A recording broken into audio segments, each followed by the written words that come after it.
Alaikum. Now this is the series DC motor. As we can see here, we have the armature and the field winding. So we are going to connect them in series. That is C2 is connected to D1. C2 is connected to D1 and the supply is connected to C1 and D2. C1 and D2. This is the supply, and this supply goes to the power supply.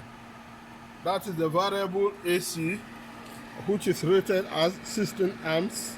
This is the variable AC, and this is the connection we already did for the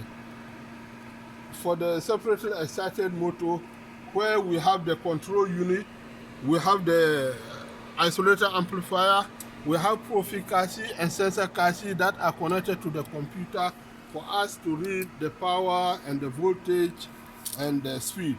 So now if we open it from the computer, we look at chassis experiment. We double click it and we open. We have experiment 5 and 6. This is the one we have to open. Now we have opened it. As we can see, this is the voltage 0, current 0, speed 0, torque is supposed to be 0, but because it is, we already set it to be so that it doesn't begin at 0. Since we are told that series motor should not start from 0, this is what we do. We make sure that it's not 0, and we test it by simply rotating the shaft. Now it is difficult. If I had made it so low, you see that it will be very, very flexible. You can see that it's very flexible.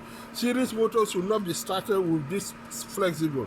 So you have to add the torque from here and make it very difficult to move, meaning that it will start. Now it is still flexible, so you add more torque. Now it's a bit tough, so that is when we can start the torque. Now let's focus on the rated. Look at the nameplate, rated nameplate information. Rated nameplate information is here. This is the machine, and this is its rated nameplate information.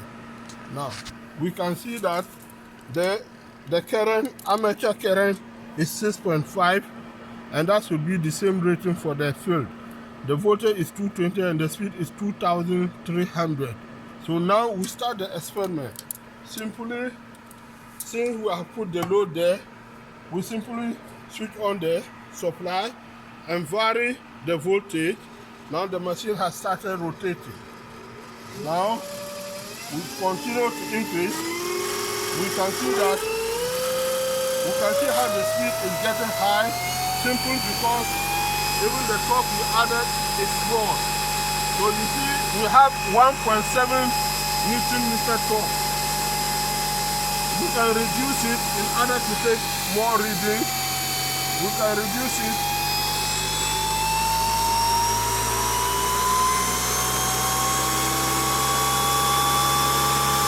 Now we have the rated voltage that we can reach 213.5. The current is 2.9 and speed is up to 4,000. The torque is 0.2. So, and this is the input power P1. We record the reading. Then we increase the torque.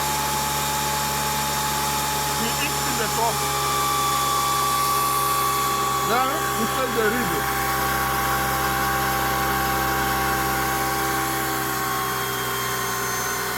Take the reading. Take the reading.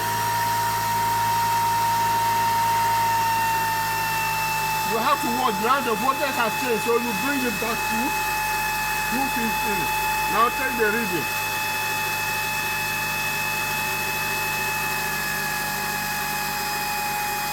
Take the reading.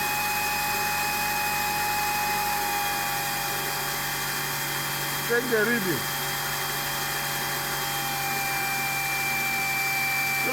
Now the voltage has dropped again, so you have to fix it back. Yes. Now take the reading. You can realize from the sound of the machine that as the load increases, the speed is going low. So So you can also see from this, we started with 4,000 plus, now we are in 2,700. Now we have not yet reached the rated current. Take the reading.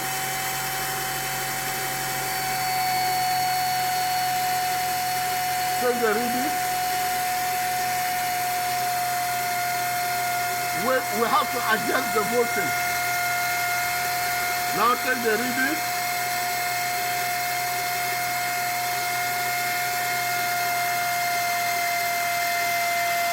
Now 6.5 is the rated current, so we have to stop here. Take the reading. And that is now how the experiment is done. We have taken more than 10 readings, and this experiment is very short, and that is the end of it. So we reduce the torque a little, but not so much. You can see as we reduce the torque, the speed is high. You can go from it. Then we switch it off gradually so that it is up or low. Now this is the series. We come and we copy the results. We copy the results into our Excel file. Here, Control-Shift-Home, then Control-Copy. We can use the same file that we use for experiment number 5, which is this file here. We can open this one, and we go down.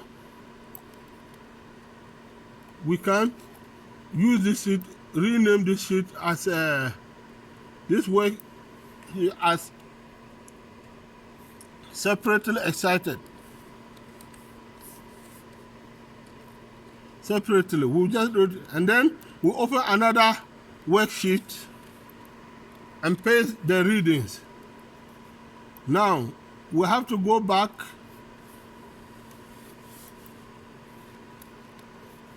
to our experiment.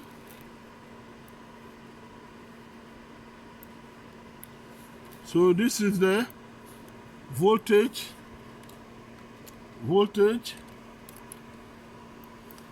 This is speed, NR in RPM. This is torque in Newton meter, and then this is current, and this is input power. P1, input power. So these are the readings we have taken so far, and then we can name this. We can name this one series. We'll just call it series so that you know the difference. Then we save the file. Go to home. Save the file. So now we have saved the file. However, we have to measure the resistances. Armature resistance, DC armature resistance, and the field resistance. This one is done by using an ohmmeter.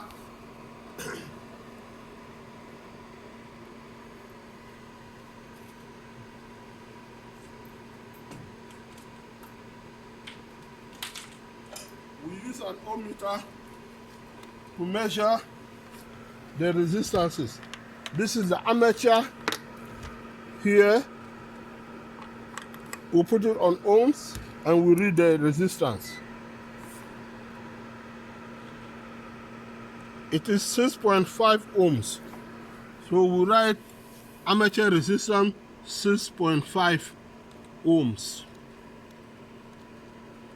Then we go to the field resistance and measure the field resistance. D1, D2, D1, D2,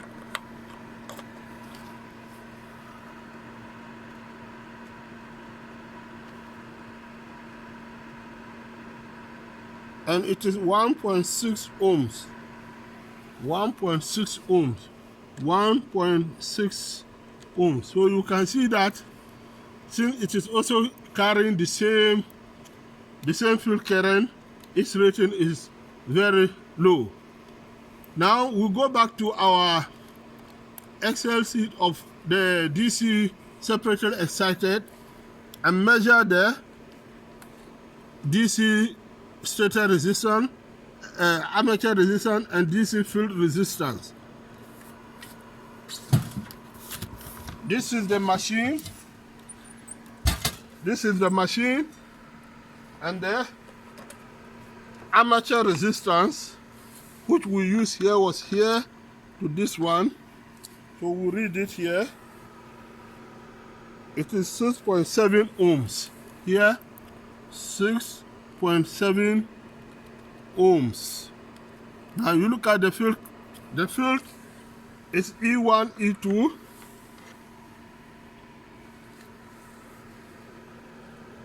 It is 548.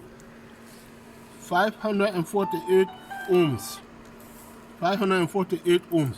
So we can see the difference. In the separately excited, the armature resistance is very small and the field resistance is very large because it carries more current. But if we go to the series, we see that the armature resistance and the field resistance are both small. So these are the experiments, and the results will be sent to you, and then you can take them. Okay, Assalamu alaikum wa rahmatullah.